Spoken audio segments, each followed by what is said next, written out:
Hi, I'm Benjamin from Loves Data. In this video, we're covering the best ways to set up e-commerce tracking for Google Analytics 4 on Shopify. If you want to track purchases, product views, add to carts, and other e-commerce events, and ensure your data is accurate, this video is for you. We're going to walk through the current tracking options, compare their pros and cons, and explain how to make sure you're capturing accurate e-commerce data.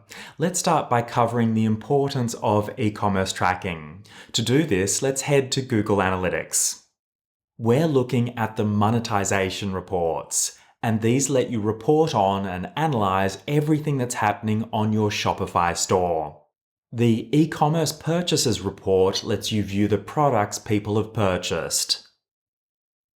You can add a second dimension, like Session Default Channel Group, to understand how people find your store before they make a purchase. You can use the purchase journey and checkout journey reports to understand how people travel through your store and identify drop-off points.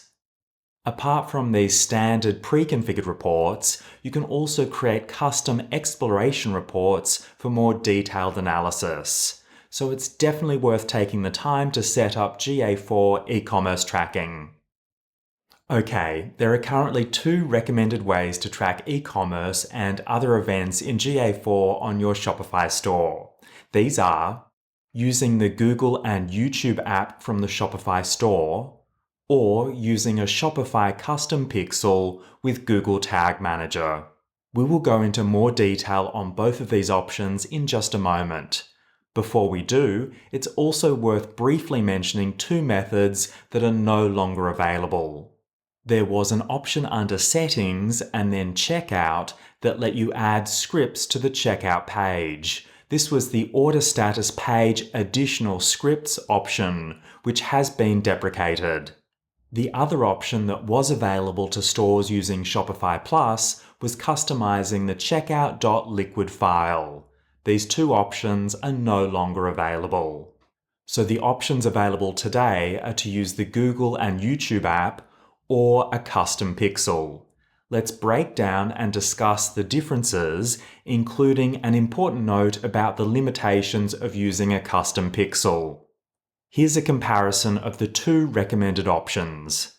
First, using the Google and YouTube app is the quickest way to start tracking e-commerce events into GA4, while using a custom pixel and GTM generally takes a bit more time to set up.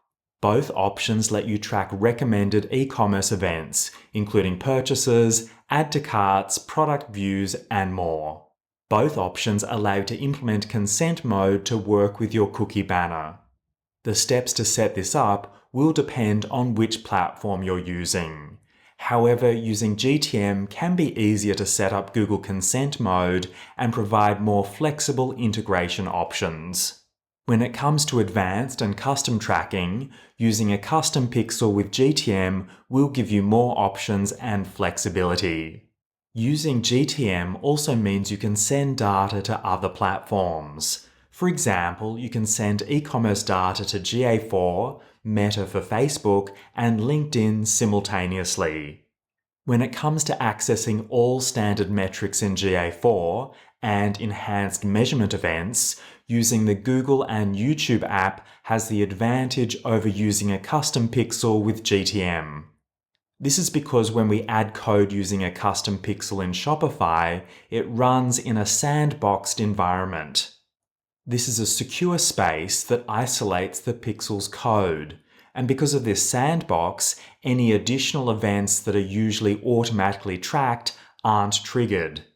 This means that the automatic user engagement event, which is usually triggered by the Google tag, isn't available. So you won't have access to metrics like average engagement time and engagement rate, which are based on the user engagement event.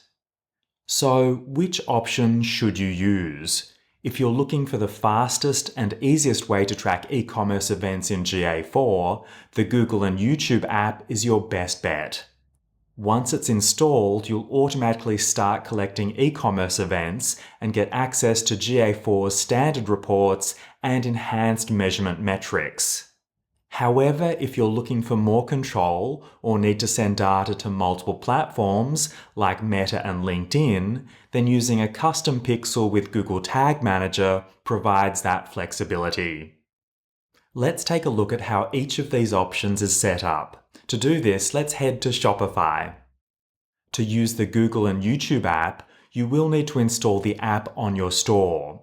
You can do this by selecting Apps, and then searching for the Google and YouTube app. You can then follow the steps to install the app, log into your Google account, and connect your GA4 property to your Shopify store. If you'd like to learn more about using the Google and YouTube app, I've included a link to my dedicated tutorial in the description below this video. The other option is to use a custom pixel. To use a custom pixel with GTM, you will need to navigate to Settings. Then select Customer Events, and then create a custom pixel. We can see in my demo store that there's already a custom pixel, so let's select this to take a look. The custom pixel is configured to push different events to the data layer. These can then be used in GTM with information passed to GA4 and any other platforms. To walk through the steps to get up and running with a custom pixel and GTM for your store, you can find a link to my tutorial in the description. And I need to highlight it's important to only use one of these methods to track e-commerce events into GA4. This is because using the Google and YouTube app, along with the custom pixel, can cause duplicate events, especially purchase events. This will inflate your e-commerce metrics and skew your reports. To check if you're double tracking, you can use Google Tag Assistant and place a test order. Open GA4's debug view and look for duplicate purchase events. If you see the same event twice, you'll need to disable one method. Overall, there are two recommended options for e-commerce tracking on Shopify. You can use the Google and YouTube app for quick and easy setup. Or you can use a custom pixel with GTM for more advanced customization. Just be aware of the limitations due to the sandboxed environment. And remember, you should only use one method at a time to avoid double counting of your e-commerce events. If you'd like to learn more about GA4 and GTM, please take a moment to check out my courses. And for all of the latest updates and tutorials, please subscribe to this channel. Thanks for watching, and I'll see you in the next video.